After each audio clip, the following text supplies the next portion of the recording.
Ali ibn Abi Talib a dit, Allah a ordonné aux anges de construire la Kaaba sur la terre et de tourner autour d'elle, tawaf. Et cela était avant la création d'Adam. Et puis Adam a fait augmenter les murs et tourner autour. Le prophète après lui faisait la même chose et c'était Ibrahim qui a achevé la construction. Et quand les enfants d'Adam sont devenus nombreux, Allah a ordonné aux anges de construire le Bayt al-Ma'mour au septième ciel. Le prophète sallallahu a dit, le Bayt al-Ma'mour se trouve au ciel, on le nomme Ad-Dora et Ad-Dorah, et il ressemble à la mosquée Haram et il est juste par-dessus. S'il tombe, il tombera sur elle. Le déluge de Noé a inondé toute la terre, même les montagnes.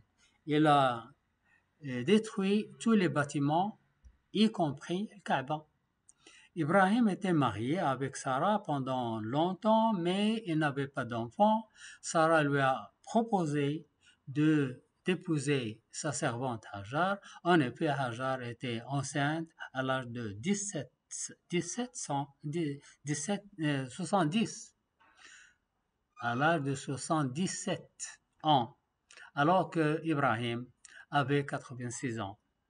Sarah est devenue jalouse et elle demandait à Ibrahim d'éloigner Hajar d'elle. Jibril a guidé Ibrahim, Hajar et le bébé Ismaël de Palestine à l'endroit désert et aride, sans eau, sans arbres. Il les a laissés seuls et il les a laissés quelques dates et un peu d'eau. C'est l'endroit de Mecca maintenant. Très bientôt, il n'y avait ni nourriture ni eau. Le bébé avait soif, il pleurait, la mère affolée, elle cherchait de l'eau. Elle a vu de l'eau sur la colline de Safa, mais lorsqu'il y est arrivé, ce n'était que le mirage. Elle a vu la même chose sur la colline de Marwa, et c'était toujours le mirage. Elle faisait le parcours entre le Safa et le Marwa. À la fin, au 7e tour, elle était sur la colline de Marwa et quand elle a entendu le bruit de l'eau du côté de son bébé, elle est allée voir, c'était un jet d'eau qui jaillissait de la terre, c'était Jibril qui avait creusé la terre et a fait sortir de l'eau Zamzam. Hajar et son fils ont bu et sont tranquilles.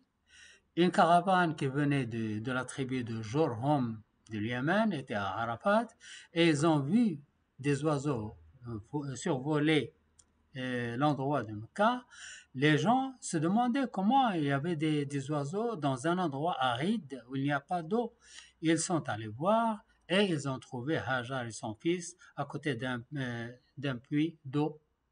Ils ont demandé de s'installer avec elle, mais elle disait que l'eau lui appartenait à elle. Ils ont accepté. Allah a dit à Ibrahim d'aller à Mecca. Elle a dit وَإِذْ بَوَّأْنَا لِإِبْرَاهِيمَ مَكَانَ الْبَيْتِ أَلَّا تُشْرِكْ بِي شَيْئًا وَطَهِّرْ بَيْتِيَ لِلطَّائِفِينَ وَالْقَائِمِينَ وَالرُّكَّعِ السُّجُودِ. Et quand nous indiquâmes pour Ibrahim le lieu de la maison de Kaaba, en lui disant « Ne m'associe rien et purifie ma maison pour ceux qui tournent autour, pour ceux qui s'y tiennent debout et pour ceux qui s'y inclinent et en signe de prosternation. » Il est revenu à Mecca, il a dégagé la poussière et la terre pour montrer la fondation de Kaaba qui était couverte de la boue. Cette fondation, c'était faite par Jibril. Elle était couverte de la boue pendant le déluge. Et quand Ismaël est devenu un jeune homme de 13 ans, capable d'aider, Allah a dit à Ibrahim de construire le Kaaba. Ismaël transportait les pierres et Ibrahim construisait. Lorsque la construction arrivait à un niveau haut, il était difficile pour Ibrahim de continuer la construction. Il a fait une invocation à Allah de l'aider. Jibril est venu avec une pierre de paradis qui brillait comme le soleil pour Ibrahim pour monter dessus. C'était comme un ascenseur. Ibrahim montait dessus et la pierre s'est levée en haut. Et quand Ibrahim il continuait la construction. Et quand Ibrahim s'arrêtait de travailler, la pierre descendait jusqu'à ce que Ibrahim a fini la construction. Ibrahim a demandé à Ismaël de chercher une pierre différente pour marquer le début de Tawaf. Ismaël a dit d'accord, mais après avoir un peu de repos. Mais Jibril est venu de nouveau avec une pierre de paradis qui brillait comme le soleil, et c'était la pierre noire. Les deux pierres, la position d'Ibrahim et la pierre noire, brillaient jour et nuit. Leur lumière allait jusqu'aux endroits où les pèlerins prennent leur bain et mettent le ihram pour commencer le pèlerinage ou le umrah. L'endroit le plus proche, c'est Qarn al-Manazil ou Seyl Kabir, c'est à 75 km de Mecca, l'endroit le plus proche. Et l'endroit le plus loin, c'est à Bar Ali ou Del Khalifa, à 450 km de Mecca. À 7 km de Medina, 450 km de Mecca. Les gens trouvaient une difficulté pour dormir. Les pierres brillaient jour et nuit et c'était plus fort que le soleil. Ils trouvaient une difficulté pour dormir. Alors, ils ont porté plainte à Ibrahim, qui a demandé à Allah une merci. Allah a éteigné leur lumière. Le prophète sallallahu alayhi wa sallam a dit, la pierre noire et l'endroit d'Ibrahim sont deux perles de paradis. Deux paradis. Allah a éteint leur lumière, sinon elles brilleraient de l'est à l'ouest. La Kaaba a été attaquée par les chiites, dirigés par le roi Abu Tahir al-Qarmuti. C'était en 930 de calendrier grégorien, qui a pillé la couverture en soie et la porte en or de l'Kaaba et aussi la pierre noire. Et il les a emmenés chez lui en Bahreïn. Il a interdit le pèlerinage. Il a tué 30 000 pèlerins en disant à qui la loyauté aujourd'hui? Allah les a créés, moi je les tue. La pierre noire a passé 22 ans en exil à Bahreïn. Après la mort d'Abu Tahir, on l'a rendue à sa place, mais elle était cassée en 8 morceaux. C'était 952 du calendrier grégorien. Quand Ibrahim a fini de construire la Kaaba, Allah lui dit d'appeler les gens, d'appeler les gens du monde pour le pèlerinage. Il dit, comment puis-je les appeler alors qu'ils sont si loin dans la terre? Allah lui dit, toi tu appelles, moi je transmets. Ibrahim est monté au sommet de la montagne Abu Qubais et il crie à haute voix, ô gens du monde, Allah a construit un bâtiment pour vous, venez y faire le pèlerinage. Allah a fait que la voix atteint toutes les parties du monde et aussi à tous les fœtus dans l'utérus de leur mère et aussi à ceux qui n'existent pas encore, qui vont naître dans le futur. C'est pourquoi les gens qui vont au pèlerinage ou à l'Umrah disent Labbaik Allahumma Labbaik, qui veut dire j'ai entendu l'appel et j'obéis, me voilà, je suis venu pour répondre à l'appel. Après l'appel, Jibril a pris Ibrahim par la main et l'a guidé à la colline de Safa et lui dit, ceci est parmi les lieux sacrés d'Allah. Puis il l'a emmené à la colline de Marwa et lui dit, ceci est parmi les lieux sacrés d'Allah. Allah a dit, Inna Safa wal Marwata min sha'airillah. As-Safa et le Marwa sont vraiment parmi les lieux sacrés d'Allah. Et puis Jibril a pris Ibrahim par la main et l'a emmené à Minan. Quand il était à l'Aqaba, c'est un endroit où elle lance les pierres à côté d'un arbre. Il lui dit, ceci est parmi les lieux sacrés d'Allah. À Mina, ils ont trouvé le shaitan, Satan, qui voulait introduire une fausseté au pèlerinage. Jibril a dit à Ibrahim, dis Allahu Akbar et frappe Satan avec une pierre. Ibrahim l'a fait.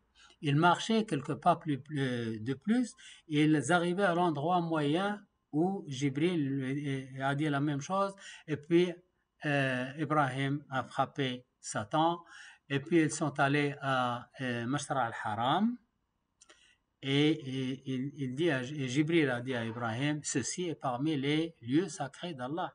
Puis à Arafat, il a dit la même chose. Et à Arafat, il dit, est-ce que tu connais maintenant les rites du pèlerinage que je t'ai montré? Il lui dit oui. C'est donc, elle s'appelle Arafat, elle a reconnu ce qu'il faut faire. Ibrahim est revenu chez sa famille à Minan. Le soir, il a fait un rêve. Elle a vu dans le rêve qu'il a reçu l'ordre d'égorger son fils. Les rêves des prophètes sont des des révélations. Les rêves des prophètes sont des révélations d'Allah. Le matin, il se demande si ce rêve est une révélation d'Allah ou une ruse de Shaitan. Est-ce que c'est possible qu'Allah lui demande de tuer son fils? Il décide de patienter pour s'assurer. Ce jour-là s'appelle le jour de Tarwiyah, c'est-à-dire la patience, le jour de la patience. Et Tarawwa, il patiente. Ce jour-là, il est allé à Arafat, il a vu le même rêve. Le matin, il sait que c'est une révélation. Il connaît, donc ce jour s'appelle Arafat. Ya'rifu Arafat anna ru'ya min Allah. Il connaît que le rêve, c'est une révélation d'Allah subhanahu wa ta'ala. Il revient chez sa famille à Minan pour exécuter l'ordre. Le soir, il a vu le même rêve. Le matin, il a raconté les rêves qu'il a vus à son fils Ismaïl, qui avait 13 ans à l'époque. Il était surpris que son fils avait plus d'enthousiasme que son père. Il dit, فلما بلغ معه السعي قال يا بني إني أرى في المنام أني أذبحك انظر ماذا ترى قال يا أبت افعل ما تؤمر ستجدني إن شاء الله من الصابرين. Puis quand celui-ci fut un âge de l'accompagner, Ibrahim dit, oh mon fils, je me vois en songe en train de t'immoler. Vois-tu donc ce que tu en penses? Ismaël dit, oh mon père, oh mon cher père, fais ce que t'es demandé. Tu me trouves, s'il plaît à Allah, du nombre des endurants. Alors, Shaitan a voulu décourager le vieux père. Il a dit, mais tu as 99 ans et tu as un enfant unique, et qui va t'aider dans le reste de ta vie si tu le tues? Mais Ibrahim a pris des cailloux et l'a lapidé. Shaitan est allé chez la mère, il a dit la même chose, elle a fait la même chose qu'Ibrahim. Et puis il est allé chez Ismaïl et Ismaïl a fait la même chose que son père et sa mère. Maintenant, les pèlerins lancent 7 pierres dans chacun des 3 endroits. Le premier, Aqaba, en mémoire d'Ibrahim, le deuxième en mémoire de Hajar et le troisième en mémoire d'Ismaïl. Lorsqu'Ibrahim a passé le couteau sur la gorge d'Ismaïl, le couteau n'a rien fait. À ce moment-là, Jibril est venu avec un gros mouton et il lui a dit d'arrêter d'essayer de tuer son fils. Toute la famille a réussi l'épreuve. La femme de Harun Rashid a fait le pèlerinage en 186 de l'Hégire. 186 de l'Hégire. Elle a remarqué la difficulté d'aller chercher de l'eau du loin.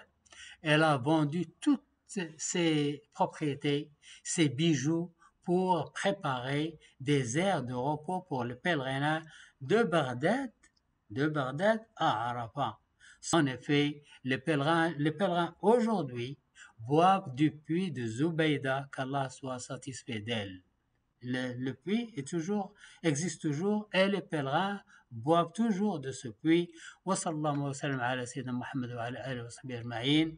سبحان ربك رب العزة ما يصفون وسلام على المرسلين والحمد لله رب العالمين.